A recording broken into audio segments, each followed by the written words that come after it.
So ma'am అంటే ఇప్పుడు జనరల్‌గా ఇలాంటి సిట్యుయేషన్స్ జరిగినప్పుడే అతనికి మానసిక స్థితి బాగోలేదు అని చెప్పేసి ఈ వర్డ్స్ వినిపిస్తున్నాయి తప్ప, అంతకుముందు అసలు తనకి నిజంగానే మెంటల్ ఇష్యూస్ ఉన్నాయా?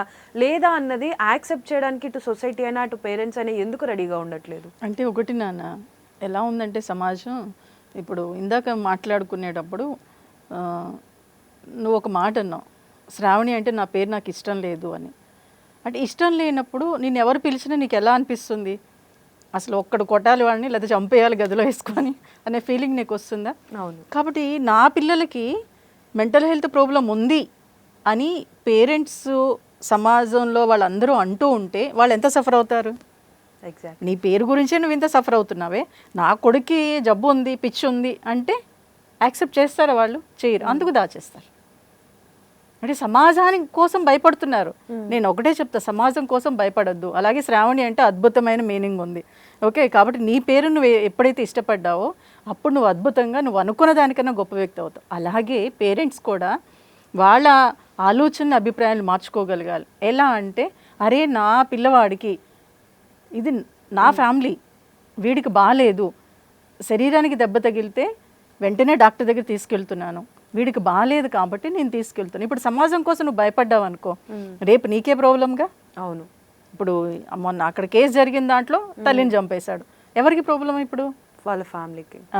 కాబట్టి ఏంటంటే వాళ్ళలో ఎక్కడ ఏ డిస్టర్బెన్స్ ఉన్నా, అంటే చిన్నతనం నుంచి వాడు పిల్లల్ని కొట్టడం కానివ్వండి, లేకపోతే ఇంట్లో వాళ్ళని ఇబ్బంది పెట్టడం కానివ్వండి, లేకపోతే ఒంటరిగా రూమ్లో ఉండడం కానివ్వండి, లేదా చెప్పా పెట్టకుండా వెళ్ళిపోవటం కానివ్వండి, బాగా స్ట్రెస్లో అనేవాడు, నాకు ఎవరూ లేరు, నాకు ఇష్టమైన మీరు ఏం చేసి పెట్టరు, నేను వెళ్ళిపోతాను, డాడీకి నేనంటే ఇష్టం లేదు, ఇలాంటి మాటలు వస్తూ ఉంటాయి.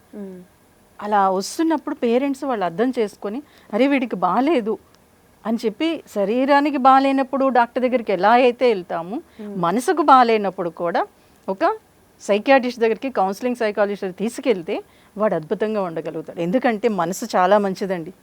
శ్రావణి నాకు పేరు ఇష్టం లేదంటే నీది అలాగే బిహేవ్ చేస్తుంది. శ్రావణి నా పేరు నాకు చాలా ఇష్టం అంటే నీ మనసు నిన్ను ఎవరు శ్రావణి పిలిచినా నీకు అద్భుతంగా ఒక మంచి పాట వినిపించిన అద్భుతంగా వినిపిస్తుంది.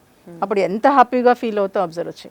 ఓకేమ్మా, ఎందుకంటే ఫస్ట్ మనం ఏం చేస్తున్నాం, మనం ఎలా ఉంటున్నాం, మన ఇంట్లో మనం ఎలా ఉంటున్నాం అనేది చాలా మెయిన్.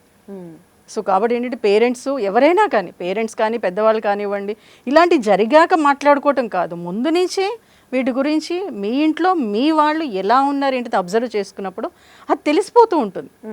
పేరెంట్స్కి ఎలా ఉంటుందంటే, కొడుకు ఎక్కడో ఏదో చేస్తున్నాడంటే ఇక్కడ తల్లికి తెలుస్తుంది, కాస్త ఏదో అనీజీగా అనిపిస్తూ ఉంటుంది. సో అటువంటి మెంటాలిటీ పిల్లలకి ఉంటుంది, పేరెంట్స్కి ఉంటుంది. ఎలా ఉంటుందంటే, మనం డల్గా ఉన్నాం అనుకోండి, ఒక్కోసారి పిల్లలు అమ్మ ఏంటమ్మా డల్గా ఉన్నావు, డాడీ ఏంటి అలా ఉన్నావు అని అడిగేస్తారు. ఎలా తెలిసింది వాళ్ళకి? మనం చెప్పలా, బట్ మన టచ్ ద్వారా, మన స్మెల్ ద్వారా మనం ఎలా ఉన్నావు ఏంటనేది పిల్లలకి తెలిసిపోతుంది. అలాగే పేరెంట్స్ కూడా వీళ్ళు ఎలా బిహేవ్ చేస్తున్నారు ఏంటనేది వాళ్ళకి తెలిసినంత బాగా ఎవరికి తెలియదు. సో కాబట్టి ఏంటంటే సమాజం కోసం భయపడద్దు, సమాజం నీకు తిండి పెట్టదు. ఓకే, నువ్వే వర్క్ చేస్తున్నావు అదే నీకు తిండి పెడుతుంది. నువ్వు ముందుకి ఈరోజు నువ్వు నీ కొడుకుని, నీ కూతుర్ని బాగు చేయించుకున్నావు అనుకో, రేపు సమాజమే మెచ్చుకుంటుందిగా. అవును. అంటే నువ్వు కూడా మోటివేట్ చేసినట్టుగా సమాజాన్ని. సో కాబట్టి అది మెంటల్ హెల్త్ అనేది మానసికంగా, శారీరకంగా బాగుంటేనే మనం ముందుకెళ్ళడానికి అవకాశం ఉంటుంది. సో కాబట్టి మెంటల్ హెల్త్ బాగాలేకపోతే ఇంట్లో కూర్చోబెట్టి గదిలో బంధించేసి అనేది ఎట్టి పరిస్థితిలో చెయ్యొద్దు. సమాజం కోసం భయపడద్దు.